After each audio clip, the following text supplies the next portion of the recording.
Gente, boa noite. Vamos começar então mais um encontro nosso aqui, né? Vi que a Joyce acabou de entrar, Fábio, sejam bem-vindos, tá bom? Priscila acabou de entrar, Priscila Medeiros, nossa convidada especial.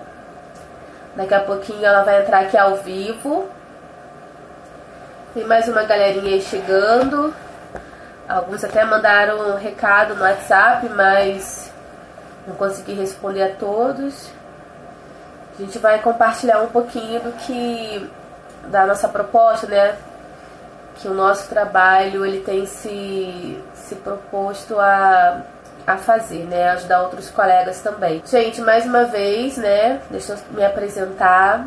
Sempre tem alguém que ainda não participou, né? Então, pra gente é um prazer poder estar aqui mais uma vez e compartilhar com vocês algumas dicas do que fazer no atendimento, no consultório, né? Então vamos lá.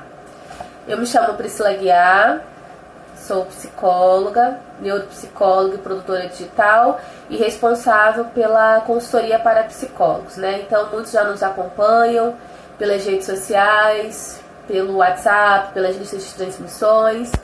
Então, pelos grupos, né, nós criamos um grupo recentemente, um grupo aberto para trazer e compartilhar algumas dicas. Mas a proposta de hoje, né, que eu e a Priscila, minha xará, a gente vai compartilhar um pouco com vocês é o que fazer no atendimento de crianças e adolescentes com depressão ou depressivas.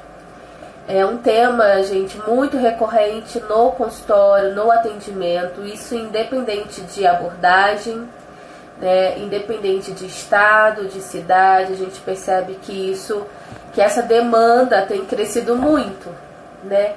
E por parte nossa, enquanto psicólogo na atuação, existem muitas dúvidas, né, do que fazer.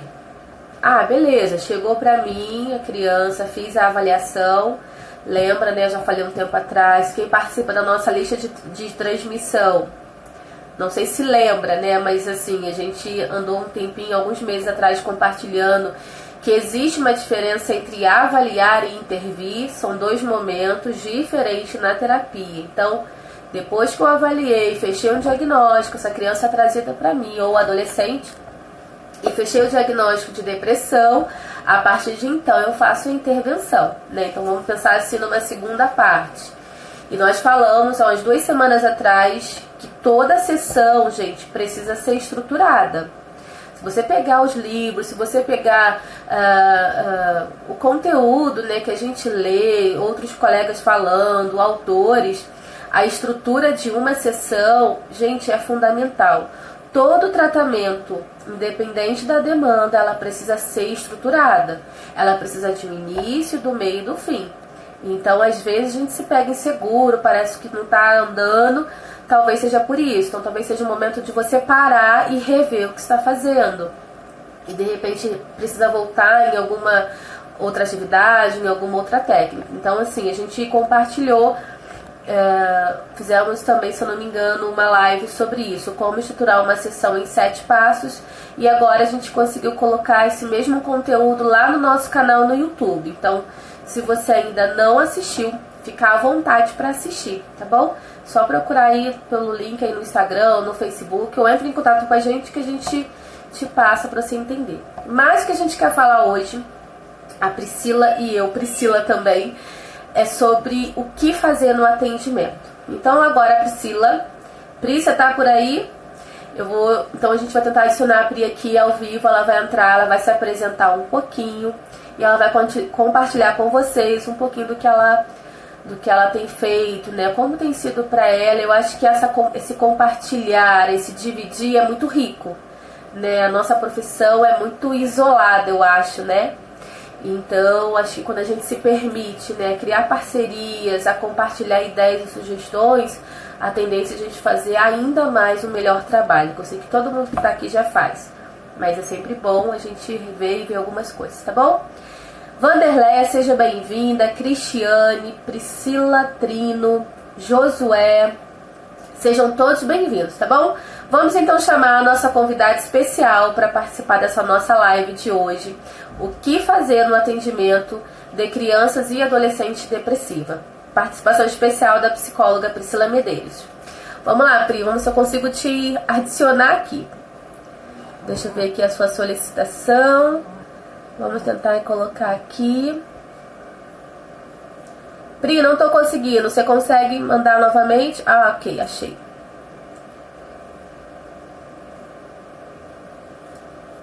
Vamos lá, Priscila Medeiros. Vamos cruzar os dedos aí e torcer para dar tudo certo.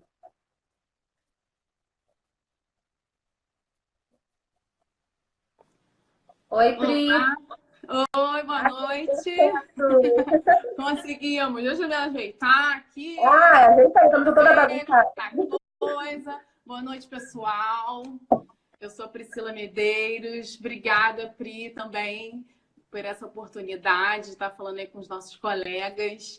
E o que você falou faz todo sentido sobre essa estruturação, né? Porque é para que a gente tenha essa base, né? Do que necessariamente, por onde a gente vai, e para as coisas também não ficarem muito soltas, né? Eu trabalho em clínica, trabalho numa clínica social, atendo também particular e tenho recebido muitos adolescentes, né? Hoje até que eu tô com menos do que eu já tive, mas o que tem aparecido realmente são adolescentes mais depressivos, ansiosos, adolescentes que estão indo e tomando atitude de aparecer, né, sem os pais, que é uma coisa que está me chamando muita atenção, né, também. E não só com a depressão, mas com a depressão é mais delicado, né? E estou muito feliz de estar aqui com vocês. Seja bem-vinda, Pri, minha xará. Obrigada. A gente vai conversar um pouquinho, né? A Pri, a gente já conversa, a gente só se conhece por longe, né? A distância. Mas a Pri é minha conterrânea, eu também sou do Rio, hoje eu moro aqui em Curitiba. E assim, foi um prazer, né? E eu percebo assim, que alguns colegas, assim, a disposição, a vontade de ajudar, de aprender é muito bom. E isso é bem-vindo para todos nós, gente. Então, assim, a Pri, ela vai falar um pouquinho do que ela faz, do que não faz, do que dá certo e o que não dá certo. Pri, fica à vontade para compartilhar aí suas ideias. Depois eu falo um pouquinho também, a gente pode, no final, a gente pode deixar as redes sociais aí, Pri, fica à vontade, tá bom? Tá, vamos lá. Vamos lá. Bom, na verdade, o trabalho que eu sempre inicio, né, a maneira como eu recebo esse adolescente, eu recebo primeiramente os pais desse adolescente. Eu acredito que a maior parte das pessoas também tem essa dinâmica, né? E esse é um ponto para mim que é fundamental, né? Além do trabalho que eu vou fazer ali com o adolescente, porque esses pais, né, eles também podem ser um pouco, podem também ter uma intervenção dentro da dinâmica familiar em casa. Então, o trabalho de psicoeducação com esses pais, né, é claro que a gente tem aí uma estrutura de como que isso vai ser feito, né, mas eu tenho visto que quando eu me aproximo mais desses pais, sempre mantendo o sigilo do que eu falo com o adolescente, que isso é importantíssimo para que eles tenham segurança, faz com que eles se sintam também mais acolhidos, e eu vejo o quanto que o adolescente responde em relação a isso. Eles, ao invés de se sentirem ameaçados, eles conseguem também entender que é preciso desse apoio familiar nesse momento, né? Porque, na verdade, a tendência da família é colocar esse adolescente como um adolescente preguiçoso, como um adolescente que não quer nada, que, na verdade, está na malandragem, né? Não quer ir para a escola, mas na verdade, é um sofrimento absurdo, que é um cansaço. A gente sabe todos os sintomas que esse adolescente está vivenciando. E na adolescência, né, o período da adolescência, na verdade, ela emerge várias perdas nesse momento. Então, são perdas, são necessárias várias elaborações, a perda do corpo infantil, é a perda da identidade, é a perda desse olhar sobre os pais. E naquele momento ali, independente se é genético, que eu falo que a genética ela não é necessariamente é uma ameaça e não necessariamente uma constatação, né? Não é uma questão de que você vai, de fato, manifestar aquilo ali. Então, na verdade, é nesse momento que, no primeiro momento, eu chamo esses pais, isso tem dado muito certo, né? E ali eu também tento, paralelamente, estruturar esse vínculo com eles, para que eles sejam a extensão da psicoterapia dentro de casa, né? Ótimo. Então, isso eu vejo assim que tem conseguido ter uma resposta bacana.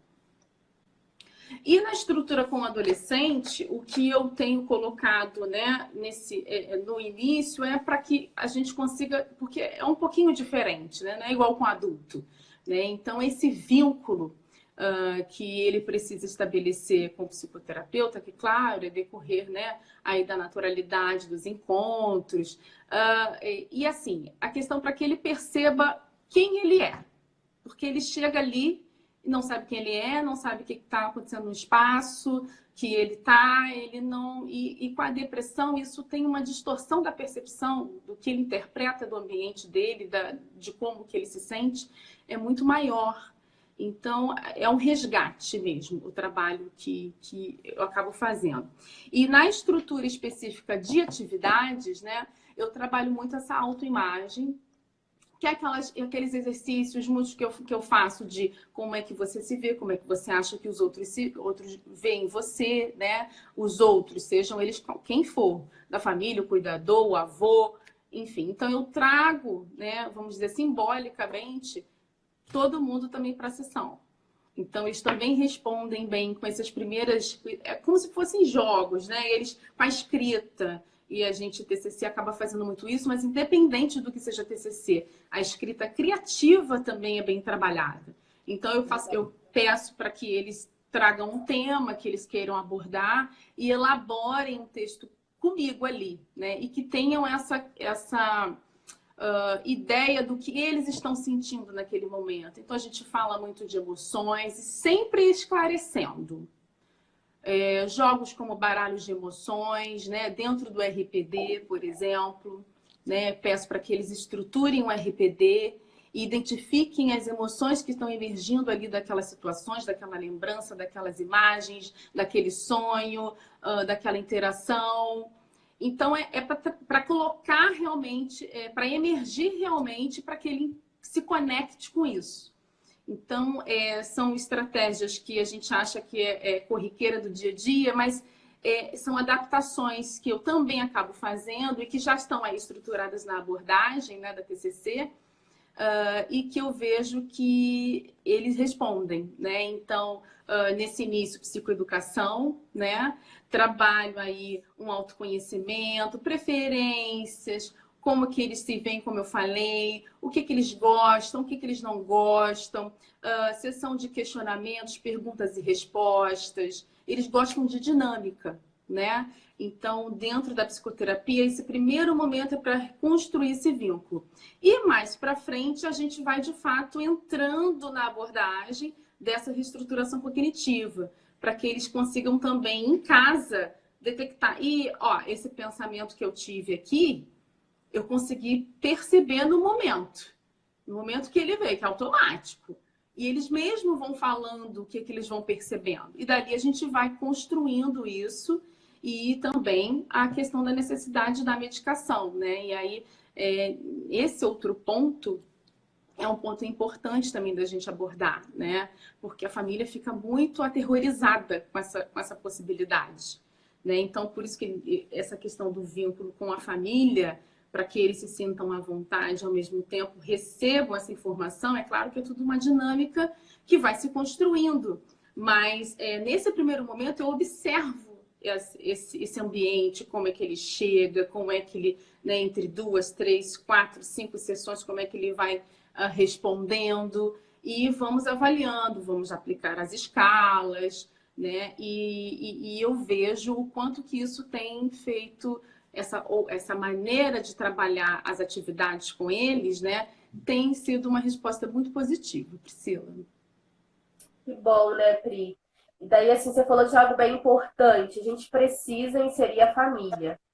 E uma coisa assim, que eu não sei se acontece com você ou com alguém que está assistindo, às vezes a impressão que a gente tem é que o trabalho não está sendo feito. Então, assim, tem famílias que são bem participativas, que colaboram, ó, e tem famílias Uhum. que não. Então, assim, a gente faz o que é possível, às vezes, Exatamente. até que faz o Não, tá. impossível, né, orientar a família, psicoeducar, etc, etc, etc. Então, assim, fazer aquilo que é possível, sempre orientar. Às vezes não dá pra gente fazer tudo porque tem coisas que passam da gente, né? Sai do nosso limite, que são com os pais. Mas, assim, eu acho que essa orientação, né, de vez em quando.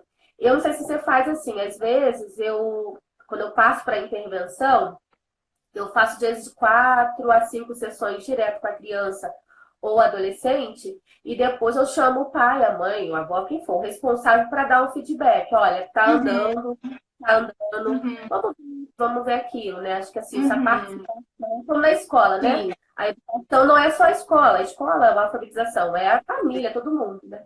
exato. Eu recebo primeiro os pais, depois eu Aham. fico, mais ou menos essa quantidade de sessão com o adolescente, e depois vem o feedback, né? E no feedback eu aproveito e também trago conhecimento, informação, para que eles saibam o que está sendo feito, né? Porque Isso. eles mesmo vão até a maior, né? Como você falou, nem todos vão estar ali responsivos e, sabe, atentos, né? A gente marca, eles não vão. Então, assim, essa semana, né, como eu falei da atitude, que é uma coisa que me chamou muita atenção, e na verdade a gente ainda está no processo de avaliação, ela começou comigo tem uma semana, né? Então foi na primeira sessãozinha mesmo que a gente começou agora.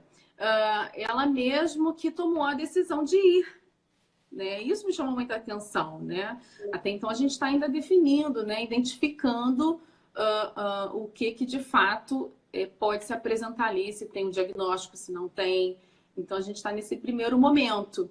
Mas a mãe, né, não tomou nenhuma atitude e o pai também não é muito presente, mas ela mesma falou, não aguento mais sofrer dessa forma. E ela mesma foi procurar e achou a clínica social que eu trabalho e tá lá. E começou o atendimento, que é uma coisa que foi bem nova, assim, para mim. Ah, legal, Pri. Parabéns. Tenho certeza que você está fazendo um ótimo trabalho. Tenho certeza. Quer A aplicar gente alguma precisa. brincadeira, alguma atividade assim no dia a dia, algum jogo específico? Como é que você faz? Na verdade, eu também tenho, como eu falei dos baralhos das emoções, né? Eu peço para que Então, eles já ouvi falar. coloquem escrito mesmo, né? E ali eles mesmos vão trazendo quais são as emoções através do baralho. Não, ali ele pode até anotar, mas a gente tenta trazer as emoções e ali surgem outras emoções que eles não identificavam antes. E surgem Uhum. também outras que eu peço para eles construindo, né? A situação, os pensamentos. Você consegue identificar, nem sempre consegue identificar imediatamente, geralmente vai direto para a emoção. E aí eu entro com os baralhinhos, né? Baralhos, aqueles mais simples mesmo. E eles vão falando sobre as próprias emoções, a gente acaba fica até mais nos baralhos, depois retorna para a atividade. Isso é bacana porque traz essa dinâmica, né? Então, assim, é um exercício que quem é de TCC, faz. E quando eu coloco os baralhos ali, né, isso traz mais essa intenção deles de querer identificar. Ainda que eles estejam ali sem muita vontade para fazer, mas assim, muitos deles acabam pedindo para até fazer novamente quando acontece uma situação nova, quando eles estão, né, oscilando no humor, e isso chama atenção. E a gente falou na semana passada sobre também atividades com crianças ansiosas, né? A gente citou um pouquinho do Freud, né? Então, independente da abordagem, que a nossa, né? Coincidência minha, a sua é TCC, né? É, Mas assim, a gente sabe que todas as abordagens elas contribuem muito, né? Então, Freud exato. falava que a criança ela projeta muito no brincar, numa atividade ou outra, aquilo que ela está vivendo.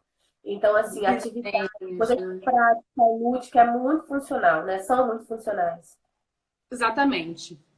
E até eu gostaria de abrir, porque eu fiquei com um pouco com as crianças, né, um certo tempo, depois eu parti mais para adolescentes, e eu trabalhava muito as meditações, as respirações com eles, né? Eu pegava muita criança com TDAH, e o quanto que isso mudava, assim, né, do decorrer das sessões, e já chegavam, os pais já falavam, olha, já estou sentindo ele até para chegar aqui de uma outra maneira, o quanto que a gente trabalhava muito atenção plena. Como é que eu trabalhava? Eu trabalhava de várias maneiras, degustando, né?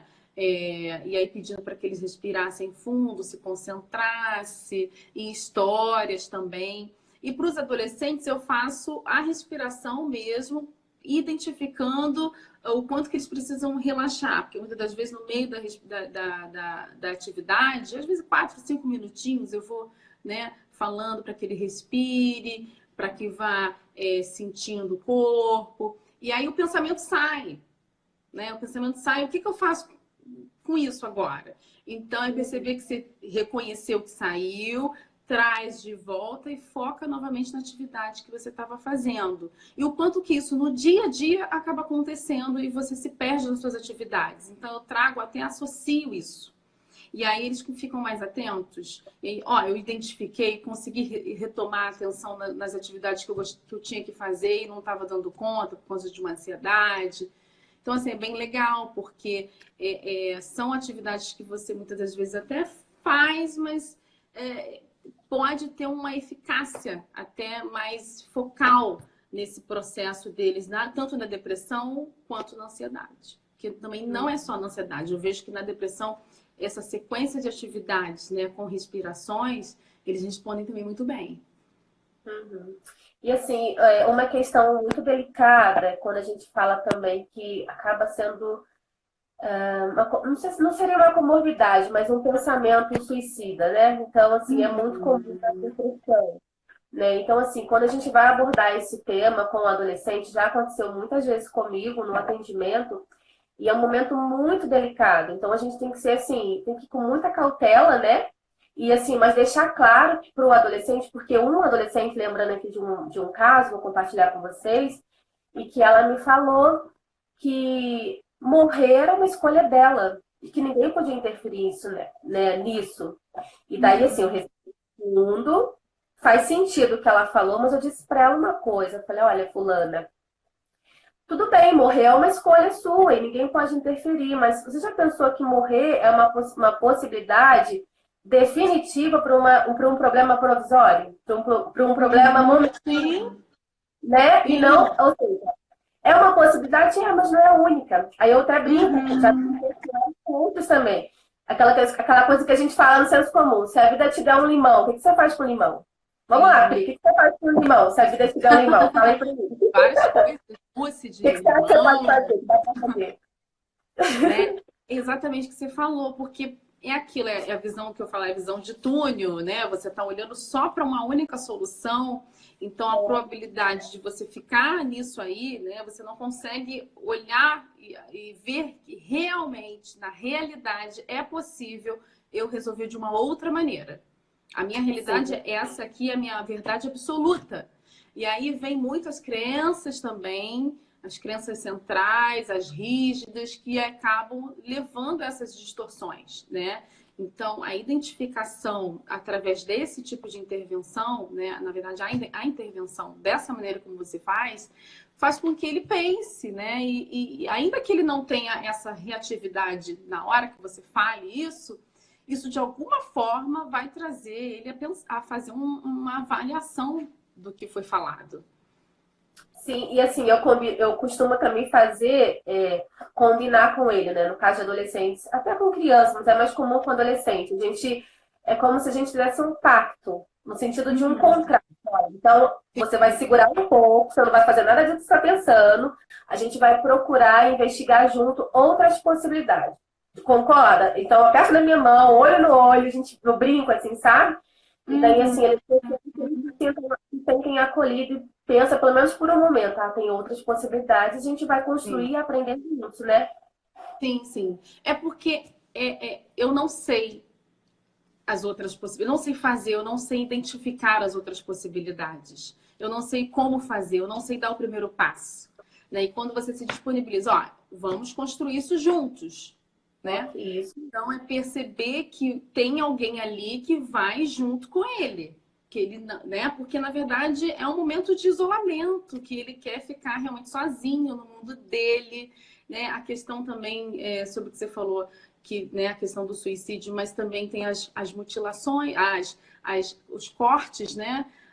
Então, o quanto que isso é grave, porque a angústia, o sofrimento mental, né, emocional é tão alta que você se distrai no corpo para poder, né, sair um pouco desse sofrimento. Então, a gente precisa realmente manejar isso de maneira muito sensível, muito delicada, né, comendo pelas beiradinhas e atenção a eles, porque eles querem isso, né? Querem ser cuidados e ali naquele momento você precisa ter essa percepção do até onde você também pode ir, né? É importante. Pegando assim a visão, né, de forma bem geral, bem resumida da TCC, a forma como a gente olha para algo, interpreta, pensa, gera um sentimento e um comportamento. Então, com crianças depressivas, um pensamento é muito tudo ou nada, né? Então, é muito negativo, é muito... Então, o RPD é uma técnica, gente, fundamental, a reestruturação cognitiva. Ensinar esse adolescente, essa criança a pensar, a perceber que pensamentos que geram certas emoções e comportamentos. Então, é fazer um acordo com essa criança, essa técnica do RPD, nossa, ela é fundamental e funciona, é muito funcional. E a gente trabalha não só aqui agora, né? A gente trabalha lá mais novo, né? Mais na infância, um acontecimento passado, e traz para agora, tenta ter essa relação, trabalha as crianças centrais, intermediárias, pensamentos automáticos, que parece um pouco confuso, mas quando a gente se organiza, se estuda também, a gente vai vendo as coisas acontecendo, né, Pri? Exatamente. O que eu geralmente faço, até com relação às crenças, a gente vai, né, de todas as falas do que ele vai colocando, né? Eu não vou conseguir, eu não sou boa em nada, eu não sou boa em nada, ó, em nada, né? Então, você não consegue me dizer qualquer coisa que você tenha feito né, que você consiga identificar, e aí o que é bom em nada, então a gente vai trazendo ele a refletir sobre aquela afirmação. Né? E aí ele já identifica uma distorção, já identifica ali, dependendo do contexto, uma crença de desamparo, né? Ou então de um desamor. E aí a gente vai conseguindo insights, eles têm insights ali e o processo é muito interessante. Verdade. A desvalor também, né? Às vezes eles se sentem desvalorizados, como se fosse um objeto, como se não tivesse importância, né? Por uma situação isolada. Falando assim, parece é fácil do que viver. Eu falo isso para eles. Né? Eu falei, mas a gente está aqui, você veio para cá porque você quer, porque você precisa dessa ajuda. Eu estou aqui disposta a participar. Sei tudo? Claro que não. Mas eu acho que juntos a gente pode aprender juntos, construir algo, né? Sim, porque eles, até com relação à entrada da medicação, né, quando você identifica que é necessário para os adolescentes, e aí você vê ali os sintomas todos, né, se apresentando, e aí você vai vendo que o quadro vai evoluindo, então é necessário, nesse momento, se fazer o encaminhamento. E aí a inutilidade, o sentimento disso que traz é maior ainda, quer dizer, nem minha saúde presta, eu ouvi isso, né? Então, eu nem sirvo para ter uma saúde que aí vem todos os pensamentos, né? Então não preciso estar aqui, né? Se nem minha saúde está boa, inutilidade completa. E aí a gente vai trazendo para a vida mesmo, né? Para que ele questione, que é uma fase, e que, na verdade, nem necessariamente a depressão, o quadro depressivo, também vai precisar de entrada da medicação. Às vezes, só com a psicoterapia já dá um retorno muito, né, assertivo. Então, assim, mas falando da entrada da medicação, o quanto que eles se sentem também mais incapazes ainda. Né? E o quanto que o nosso trabalho é de trazer para que ele pense, que ele avalie a maneira como ele está se enxergando, como é que ele está enxergando isso, esse momento que, na verdade, não dá para a gente garantir que ele vai tomar para a vida toda, não dá para garantir que ele vai sair daqui a um mês disso, mas o que a gente precisa fazer agora, né? Por conta desse sofrimento. Pois é. Eu separei, mas eu não vou conseguir postar aqui, mas tá aqui na minha cola no computador, que eu anotei no Word, eu vou falar para vocês. Depois, quem quiser me chama nas redes sociais, no WhatsApp, que eu passo, tá bom? Eu separei 7 distorções cognitivas, só vou citá-las, para não tomar muito tempo, porque aqui não deve ter coisas para falar. Mas assim, que é muito comum numa criança, num adolescente, até num adulto depressivo. Então, as 7 distorções são: primeira, tudo ou nada; segunda, filtro mental; terceira, desqualificação do positivo. Se quiser anotar, gente, fique à vontade. Generalização é o outro também. Personalização, pensamento emocional e catastrofização, né? São distorções cognitivas muito comuns no quadro depressivo de crianças ou adolescentes. Também identificar esses pensamentos, ou seja, que tipo de pensamentos eles têm. Tem alguma relação com essas distorções? Vamos então trabalhar essas distorções, esses pensamentos que estão desadaptativos. Então a gente vai trabalhar em cima disso como? Através da reestruturação. Com o quê? Com o RPD. Então, assim, tudo vai ligando, né? Vai se interligando. Então, tem jeito, gente. Dá para fazer um bom atendimento.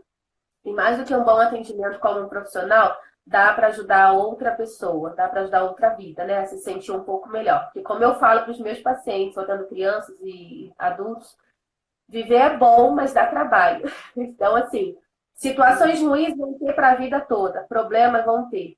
Mas, assim, a forma como a gente olha, como a gente busca, aprende a lidar, a gente consegue viver um pouco melhor, né? E acho que esse é o nosso objetivo enquanto psicólogo, né, Pri? Exatamente.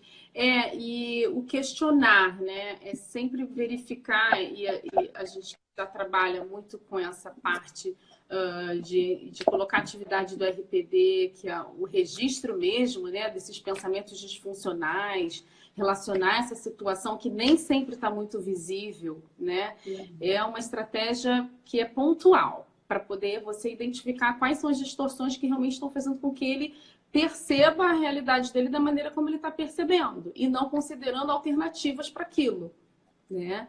E você estava falando das distorções, né? Na verdade, o quanto que a gente ouve o e se, o deveria, né? Eu tenho que. Então, às vezes, está no meio desse discurso, no discurso que da queixa, do primeiro atendimento, né? E, então, olha o quanto que a gente precisa estar atento, porque às vezes vem no meio, eu tenho que fazer isso aqui, né? Senão eu não sou nada. Então, olha o quanto que tem ali de informação já sobre as distorções. Verdade. A gente precisa encerrar. Tá bom. Pois é, passa bem rápido.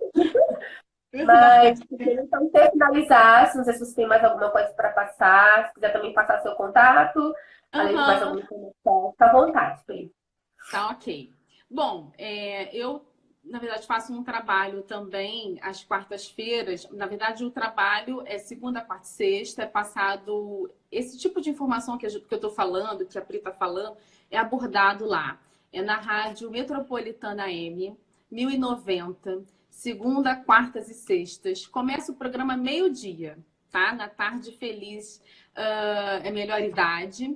E aí, na verdade, lá começa meio-dia, mas eu entro falando meio-dia e meia. Então, lá a gente aborda diversos assuntos, tá? Assuntos sobre família, sobre idosos, sobre adolescentes, sobre tecnologia e ansiedade, né? A gente está sempre levando outros especialistas, já levamos fisioterapeuta, psiquiatra, vamos levar psicopedagogo, nutricionista, para estar agregando o trabalho. E os contatos que as pessoas podem fazer comigo é através do Instagram, né? Priscila com 2 L's, Medeiros, e no Facebook, psicóloga Priscila Medeiros, também com 2 L's. Ok, Pri. Pri, mais uma vez, obrigada aí, tá bom? Obrigada pela participação, por aceitar aí o nosso convite. A gente também está aqui à disposição quando precisar. Se a gente puder, a gente também vai estar aí junto, somando de alguma forma. Tá bom? Legal. Mas não sai ainda não, tá? Não, não sai não. Eu só queria falar aqui que eu falei que eu levei a fisioterapeuta lá para a rádio. Ela falou que e deu uma risadinha. Fisioterapia underline ed.física underline RJ. Qual é o nome dela, Pri? É Natália. Oi, Natália. Bem-vinda. Que É bem bom. legal, porque são conexões que a gente também vai fazendo com outros profissionais, né? Então, assim, foi Ótimo. muito interessante. Vou conversar com a Natália depois, hein? Fala com ela, fala com ela, fala com ela. Tá bom. Gente, eu acho que é isso, né? A proposta é a gente também não ficar por muito tempo, que todo mundo, né? Cada um tem as suas correrias do dia, enfim. Exatamente. Assim, a gente separar um tempinho, pelo menos uma vez por semana, essa é a nossa proposta. A gente trazer alguns assuntos, e principalmente aquilo, o que fazer, né? E o como fazer. Eu estou dizendo isso por experiência própria, pelas minhas dificuldades e por muitos colegas que eu converso. Hoje, com o nosso trabalho da consultoria para psicólogos, a gente tem alcançado o Brasil todo e a gente tem conseguido ir um pouquinho para fora, né? Os nossos últimos contatos foi no Japão, em Portugal, e a gente recebeu um contato da Ásia. Eu fiquei, assim, fantástica, né? Muito feliz. Né? As redes sociais têm esse alcance, né? E poder contribuir, nossa, para a gente é muito gratificante. E falando da depressão, que é o nosso tema hoje, né? A Pri já conhece um pouco do nosso trabalho, já fez consultoria com a gente uma vez, já adquiriu alguns materiais. A gente tem um material específico para a depressão. Então, a nossa apostila, ela é toda estruturada, do início, meio e fim. Ela, se eu não me engano, é para 9 a 13 anos, pode dar para adaptar para mais novinhos ou para mais velhos. Então, tem lá, primeira sessão, faz isso. Segunda sessão, toda bem já organizadinha e estruturada. Então, tem duas intervenções no meio dela com os pais, que é importante, como a Pri falou muito bem. Enfim, se você quiser conhecer, entre em contato com a gente. Essa apostila é para fins comerciais, tá bom? A gente também tem a nossa lista de transmissão. Priscila participa, né? Que é o tempo. Está sempre mandando ali dicas, sugestões. Às vezes também a gente compartilha promoções dos nossos materiais, produtos novos, enfim. Então, se você quiser fazer parte, a lista de transmissão é no WhatsApp e é de graça, tá bom? De graça é muito bom, né? Eu acho que é isso. Para fechar, quem faz parte da nossa lista de transmissão, inclusive você, Pri, tá aqui. Tem alguns colegas aqui. Na quarta-feira a gente vai estar divulgando um recurso, uma técnica bem legal para trabalhar com crianças e adolescentes depressivos no consultório. Não vou falar para que seja surpresa, né? Então, vou tentar ou fazer um áudio ou um vídeo para mostrar uma ou duas técnicas para você já pegar e aplicar no consultório. Tá bom, gente? Eu acho que é isso. Pri, mais uma vez, obrigada por aceitar o nosso convite, pela tua participação. Gente, quem quiser procurar a Pri, ela já passou as redes sociais. Se alguém não conseguiu anotar, pode me chamar que eu passo, se ela autorizar. Eu passo o contato dela. Pode passar. Tá bom? Tá então bom, tá, foi gente. ótimo. Obrigada pelo espaço. E é importante a gente realmente abrir isso, levar informação, porque tem muita gente que ainda nesse tempo não conhece, não sabe, por mais que a gente fale, ainda tem gente que realmente não tem essas informações, não tem essa clareza. Pois é, a gente não sabe tudo, mas o pouco que a gente sabe, eu acho que eu sinto como uma obrigação, né? Dividir isso, compartilhar. Verdade, tá verdade. Gente, até qualquer outro dia. Na segunda-feira que vem, se tudo der certo, a gente estiver aqui, a gente vai trazer uma outra live com uma outra convidada especial. Pri, você já está convidada para assistir, tá bom? Sim. Priscila está perguntando do YouTube, já vou passar, tá bom? A outra Pri, tem mais uma Pri, Priscila, mais uma xará nossa perguntando. Então, na segunda-feira que vem, a gente vai estar tratando de um outro tema, também não vou falar, a gente vai ficar divulgando durante a semana. Quem quiser conhecer o nosso produto, a nossa apostila, entra lá que a gente passa informações. Eu acho que é isso, gente. Uma ótima segunda-feira. Alguns colegas já levantam cedo, assim como eu, para trabalhar, para atender. Tem um monte de gente também. Expectativas, né, Pri? Com certeza. A nossa profissão é uma profissão muito linda, maravilhosa. Não é fácil, porque a gente também tem as nossas dores, as nossas limitações, né, Pri? Mas é possível. É possível. E o caminho é a gente que precisa também construir. Exatamente. Pri, um beijo, obrigada. Tá? Prazer aqui, boa viu? Noite, Tchau, boa noite, pessoal. Tchau.